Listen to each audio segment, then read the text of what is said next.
Good morning everyone. My name is Dr. Afnan and today we will be discussing about how to write the task 2. Here we will discuss about the idea generation, the introduction, the body paragraphs and the conclusion. Now, as soon as you get the essay, you should spend around 10 minutes for the idea generation. For instance, we can relate to an example. Some people think that more money should be spent on protecting endangered species, while others think it's a waste of valuable money. What is your opinion?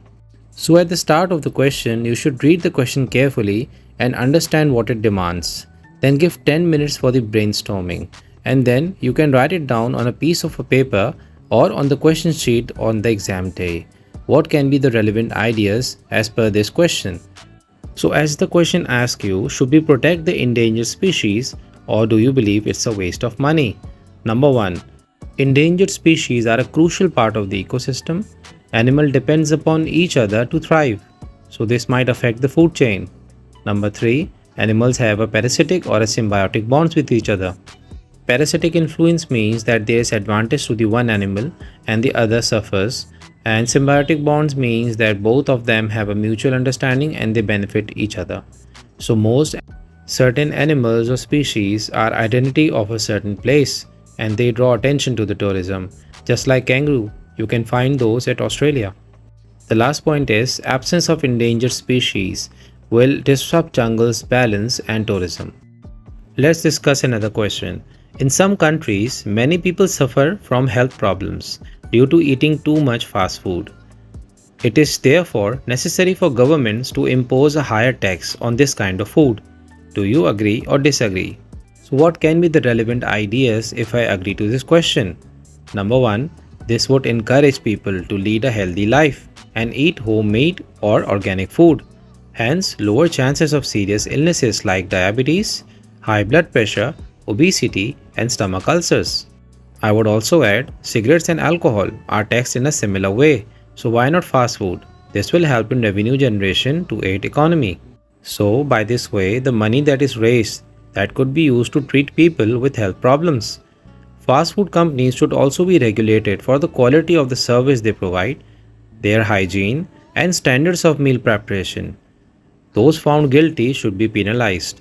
So if there are more charges for the fast food, that is, if the fast food are made expensive, that would stop people from eating on the daily basis and they will reserve this for the important occasions only. So the money raised through this method should be used to educate people to have a healthy lifestyle and spread awareness amongst children who are easily drawn to such fast foods. So that's all about the idea generation, which should last for 10 minutes. Now we will move to the introduction and we'll repeat the same question. Some people think that more money should be spent on protecting endangered species, while others think it's a waste of valuable money. What is your opinion? So how should we write the introduction? Number 1. Read the question carefully and understand it completely. Then write a broad statement. Check if the opinion is required or not. If it is required, then give a clear opinion or position. Paraphrase the question either in the direct, indirect, or the reference to the context with the relevant vocabulary. So we will discuss about the 3 ways how we can write the introduction of the same question. The first way is through the direct speech, in which we repeat the exact words spoken by the person. So we will go from the start till the end, but we will paraphrase the question. We will say, a few people perceive that it's crucial to spend money on saving the endangered species, while others reckon that it's completely useless and waste of precious resources. In my opinion, I agree with the fact that we have to protect the highly vulnerable species because the extinction will have some gruesome effect on the whole wildlife. The second is through the indirect speech, where the original speaker's words are changed. So introduction will be, some argue that expenditures for the preservation of endangered species may not yield commensurate benefits in comparison to the other pressing societal needs, whereas others believe preservation of indigenous vulnerable species is a worthwhile investment. In my opinion, we have to protect the highly vulnerable species because their extinction will have some gruesome effect on the whole wildlife. So if you want to discuss the same introduction by the reference to the context, We need to add a time or a country in this regard. So the introduction will be every country around the globe is working towards saving the indigenous endangered species because of their vital role in the ecosystem and their importance to the scientific community. Yet many individuals consider the expenditure towards the protection of such animals as a waste of nation's capital. In my opinion, these near extinct animals must be protected, and this essay would discuss the importance in the following paragraphs. So here we will discuss another example for the reference to the context. The question is, some people believe that studying in college or university is the best way for the students to prepare for their future career. Others think that they should leave school as soon as possible to develop their career through work experience gained in the workplace. Discuss both views and give your opinion. Its introduction will be in Germany, the number of academic students has exponentially grown over the last few years, while opponents state that work experience is critical for a successful career. In this essay, I shall examine both the views and explain why I feel that those who see colleges and universities as an optimal fundament to succeed. So by now, I believe you might have understood how to write the introduction, either in the direct voice, indirect voice, or the reference to the context. Here is another way to understand the introduction. So now you can see a question. The threat of nuclear weapons maintains world peace. Nuclear power provides cheap and clean energy. The benefits of nuclear technology far outweighs the disadvantages. To what extent do you agree or disagree? So if we want to formulate an introduction, it is based on four parts. Number one, the general statement. Second is the details. Third is the position, that is your opinion, and last is your plan. So the general statement would be nuclear technology has been around for many years. The details will be whether this technology is used for weapons of mass destruction or as a source of energy. Many are of the belief that the use of nuclear energy has more advantages than the disadvantages. If we are thinking more about the disadvantages of the nuclear power rather than the advantages, our position or the opinion will be, in my opinion, nuclear technology can indeed be a very efficient source of energy. However, nuclear weapons possesses such enormous destructive power that any benefit that this technology may offer to the humankind is not enough to counter its potential devastating effects. For the plan, we will say, this essay will address why the drawbacks of nuclear technology outweighs the benefits and will include relevant examples to support this position. So if there is still some confusion, let's talk about another introduction for the indirect voice. In some countries, many people suffer from health problems due to eating too much fast food. Is it therefore necessary for the governments to impose a higher tax on this kind of food? Do you agree or disagree? We will write, it is argued that government should levy a tariff on junk food because the number of health risks associated with consuming this kind of food is on the verge. This essay agrees that a higher rate of tax should be paid by fast food companies. Firstly, alcohol and tobacco companies already pay higher taxes. Secondly, higher taxes could raise prices and lower the consumption. After the introduction, now we will talk about the body paragraphs. These are the body paragraph 1 and body paragraph 2. So let's discuss a question here. Most high-level positions in companies are filled by men, even though the workforce in many developed countries is more than 50% female. Companies should be required to allocate a certain percentage of these positions to women. Do you agree? So during the idea generation, we already might have answered these pointers over a piece of a paper or the question sheet, and these might be: it would be fair to keep the equal genders at a working capacity. It would be about the equality. It would prevent discrimination. Women usually outperform men in many jobs such as school and universities. Just like we mentioned that there are few jobs which are suitable for female, then there are few jobs which are suitable for males, such as the laborers and the construction workers. However, job selection should always be merit-based, not gender. So out of the pointers given, we will select 2 to 3 pointers. For topic sentence 1, we will take about the discrimination. So women should be allocated a certain percentage of roles because to not to do so discriminates against them because of their gender. Explain this further with the supporting points and give an example as well. We can say, according to the survey of the 2013, only 6 companies of Berlin had a female CEOs despite making up to 50% of the total workforce. Now for the second topic sentence, we can talk about how women outperform males. Females should be given a bigger share of jobs because women currently outperform males in most university subjects. Explain this further with the supporting points and give a relevant example like it was found out during the poll of the year 2018 that students being taught by female professors showed much more satisfaction than the male professors.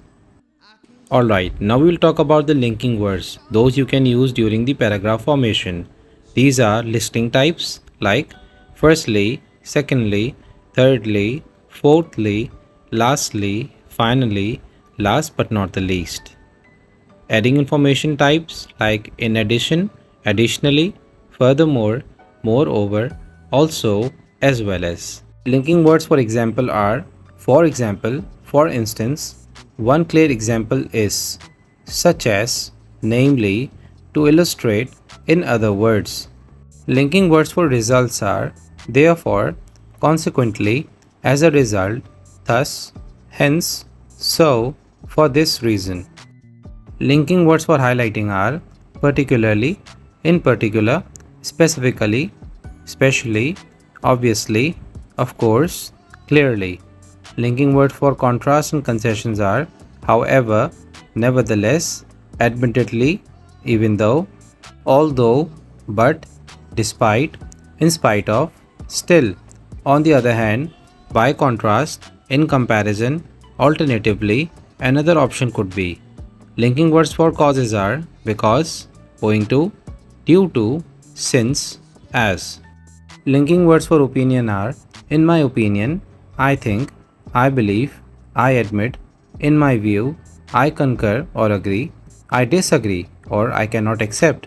Lastly, concluding linkers are in conclusion, to conclude, to sum up. Now, for conclusion, we can paraphrase the question again, reinstate our opinion if required, and give some prediction or speculation. So, knowing what to include and what to avoid in your conclusion can get you a higher band in IELTS Writing Task 2. Most of the students start their conclusion incorrectly. If you write finally, in a nutshell, in general, these all are considered as wrong. You need to write in conclusion or to conclude. So you start by saying in conclusion or to conclude and then paraphrase the whole question along with the good vocabulary and then give your opinion if required. You always have to write a conclusion, no matter how short of time you are, if you want to acquire a good band for your IELTS Writing Task 2. So avoid getting into details and paraphrase the question, give a good vocabulary and give your opinion if required. For the conclusion, just like the introduction, make sure you answer the question completely and you should state your thoughts about the question and clarify if your opinion is required. Conclusion is about summing up the whole essay, so you're not supposed to write the new ideas. So once you have paraphrased the question and you have seen whether your opinion was required or not, lastly you can talk about a suggestion or a prediction. So first we will write the conclusion like we do. We'll say, in conclusion, this essay supports the idea that teenagers should be taught functional subjects like financial planning because it helps them in adulthood. And a lack of education related to these topics can have a serious consequences. Now we will place a suggestion. It is recommended that governments make this a compulsory part of the education system. If we want to write prediction or speculation, we can write the similar sort of conclusion. We will say, in conclusion, this essay acknowledges that technological process jeopardizes the planet, but cutting-edge discoveries can halt and even heal this destruction. Now we will place a prediction. It is predicted that climate change will be successfully tackled with such inventions. So now we will discuss a question, then we will see the introduction and the conclusion. So the question says, there is an increasing trend around the world of married couples deciding not to have children. Discuss the advantages and disadvantages for couples who decide to do this. So the introduction will be, an increasing number of married couples around the world choosing to remain childless. The main benefits of not having a child for couples are that they can focus on their careers and have more time for themselves. The main drawbacks are that they cannot fit into their peers group and have no one to look after when they get old. So after writing the introduction, we will move to the body paragraph 1 and body paragraph 2, and then finally we'll come to the conclusion. What we will write in the conclusion? We will say, in conclusion, the main benefits of staying child free for couples are that they can be more career oriented and have more free time for themselves. And the main drawbacks are that they could have problems adjusting into friends group and having no one to take care of them when they become older. Let's discuss another example. We see a question in front of us. Some people think that parents should teach their children how to be good members of society. Others, however, believe that school is the best place to learn this. Discuss both views and give your opinion. So, what will be the introduction? We will say, some would say that parents should teach their offsprings how to be good members of society, while others are of the opinion that school is the best in this regard. This essay agrees with the later point and will show that despite of practical experiences that parents give their children, school lessons can give deep insights into what it takes to be a good citizen. What will be the conclusion? We will write, in conclusion, despite the practical experiences that parents give their children at home, this essay believes that school lessons can help students deepen their understanding of being good members of society. Now here is another question. Details of politicians' private lives should not be published in newspapers. To what extent do you agree or disagree? The conclusion will be, in conclusion, I strongly support the suggestion that politicians' life should not be subject to the interest of newspapers, because revealing personal facts from politicians' lives could destroy their family life, and the process of obtaining these details often required wrongdoing. Now we shall discuss one last question. Some people think that parents should teach their children how to become good members of society. Others, however, believe that school is the best place to learn this. Discuss both views and give your opinion. In conclusion, although parents have a strong influence on their children, I believe that the best place to create better citizens is the school, because tutors are trained to do that. So by now you have already understood how to write the task 2. But before we wrap it up, I want to talk about paraphrasing once again. Paraphrasing doesn't mean that you have to change each and every word. You can repeat the same word. However, you should try to vary your vocabulary as much as possible. It's better to repeat the word accurately than change it and do something wrong. So that's all about the task 2. I hope you have learned how to write an efficient task 2 response. However, if you have any queries, you can write it down at the comment section. I will get back to you as soon as possible. Please do like and subscribe my channel so you stay updated with all the latest videos. Thank you.